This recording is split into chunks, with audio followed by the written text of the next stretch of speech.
Did you know that the Normans first built Dublin Castle, or that Dublin was once the second city of the British Empire? Find out more in this brief overview of Dublin through the ages. I will do an in-depth look into some of these periods in later videos. This is just a taste. Okay, let's start with Dublin's prehistory, when the area was home to ancient Celtic tribes. There is evidence of settlements in the region dating back to the Bronze Age. The discovery of ancient artefacts such as those found at Poolbeg and Clontarf showcased the rich history and mysterious allure of the area long before the arrival of the Vikings or the Normans. Fast forward to the Viking Age, and we find the Vikings establishing a settlement called Dyflin around 841 CE. They built a fortress called Longfort, started to build a wall surrounding Dublin, and even minted their own coins. It quickly became an important trading centre, with merchants from various parts of Europe travelling to Dublin to exchange goods. Many street names in Dublin reflect activities or residences from the Viking era.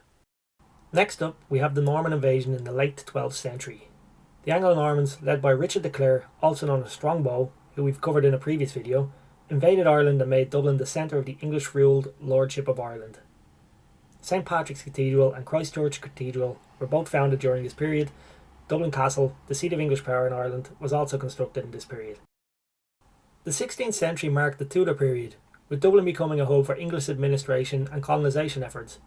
Trinity College was established in 1592 as a centre for Protestant education by Queen Elizabeth I. The city walls were strengthened and new suburbs were developed and expanded on outside of the old city walls. One such place that grew during this time was the Liberties.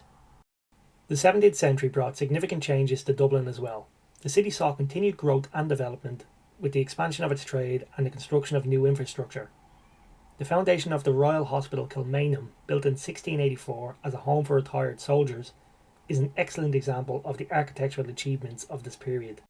However, the 17th century was also marked by political turmoil and unrest.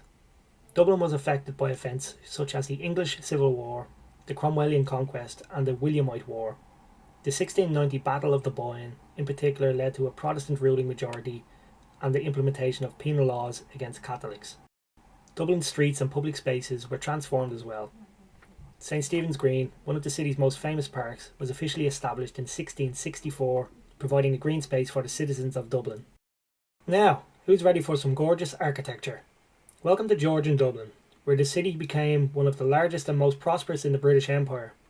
Known for its stunning Georgian buildings, like the Four Courts, the Custom House, Bank of Ireland, which was the Irish Parliament, and Leinster House, which is currently the Irish Parliament, this period truly left a lasting impression.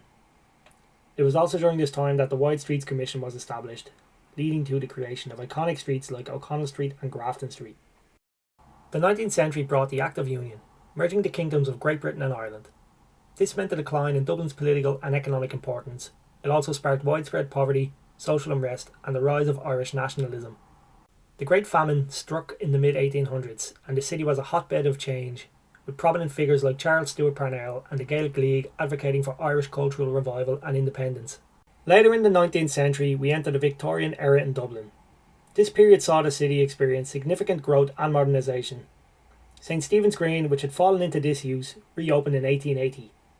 Construction of new infrastructure, such as railways, bridges, the Halfpenny Bridge being one, and impressive Victorian red brick buildings like the Ivy Market, shaped Dublin's urban landscape.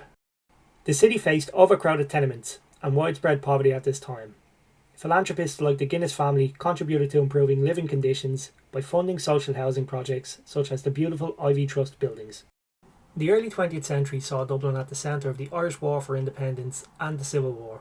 In the aftermath of these conflicts, Dublin witnessed a period of rebuilding and reimagining itself as the capital of an independent nation. Public buildings and infrastructure were restored or constructed anew, and the city's identity was reshaped with a focus on Irish culture, language and history.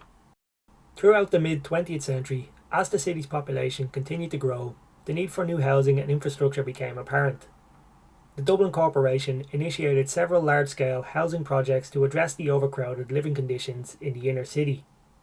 New suburbs were developed, such as Crumlin, Cabra, Drimna and Finglas, providing more modern and spacious housing options for Dublin's residents.